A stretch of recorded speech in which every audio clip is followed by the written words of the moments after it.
500 രൂപ അയച്ചു തന്നാൽ 2 ആഴ്ചയ്ക്കുള്ളിൽ കൈയക്ഷരം ശരിയാക്കി തരാം എന്ന പരസ്യം കണ്ട കുട്ടി പത്രത്തിൽ കൊടുത്തിരുന്ന അഡ്രസ്സിൽ 500 രൂപ അയച്ചു കൊടുത്തു. 1 മാസം കഴിഞ്ഞിട്ടും മറുപടി ഒന്നും കിട്ടാത്തതുകൊണ്ട് കുട്ടി വിശദമായി അവർക്ക് ഒരു കത്തെഴുതി. എന്നിട്ടും ഒരു മറുപടിയില്ല. പല പ്രാവശ്യം ഈ കത്തെഴുത്ത് തുടർന്നു. അവസാനം പ്രസാധകരുടെ ഒരു എഴുത്ത് വന്നു. അതിൽ ഇങ്ങനെ എഴുതിയിരുന്നു: ഇപ്പോൾ നിങ്ങളുടെ കൈയക്ഷരം ശരിയായി വരുന്നുണ്ട്, തുടർന്നും ഞങ്ങൾക്ക് എഴുതുക. കൈയക്ഷരം ശരിയാക്കണമെങ്കിൽ എഴുതിക്കൊണ്ടിരിക്കണം, അതല്ലാതെ മറ്റു വഴികളില്ല. പരിശ്രമമാണ് വിജയത്തിൻ്റെ രഹസ്യം.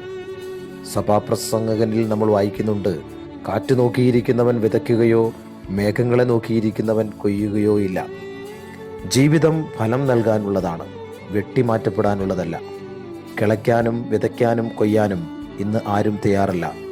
എല്ലാവർക്കും ഇന്ന് റെഡിമെയ്ഡിനോടാണ് താല്പര്യം. ജീവിതത്തിൽ അധ്വാനിക്കാതെ സമ്പാദിക്കുക എന്നതാണ് പലരുടെയും മുദ്രാവാക്യം.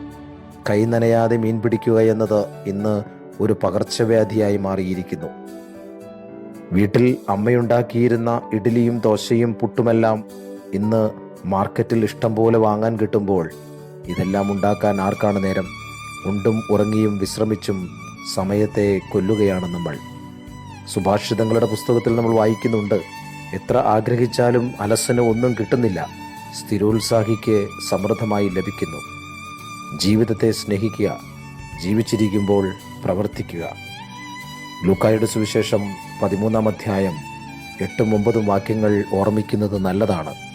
യജമാനനെ, ഈ വർഷം കൂടെ അത് നിൽക്കട്ടെ, ഞാൻ അതിൻ്റെ ചുവട് കിളച്ച് വളമിടാം, മേലിൽ അത് ഫലം നൽകിയേക്കാം, ഇല്ലെങ്കിൽ നീ അത് വെട്ടിക്കളഞ്ഞുകൊള്ളുക.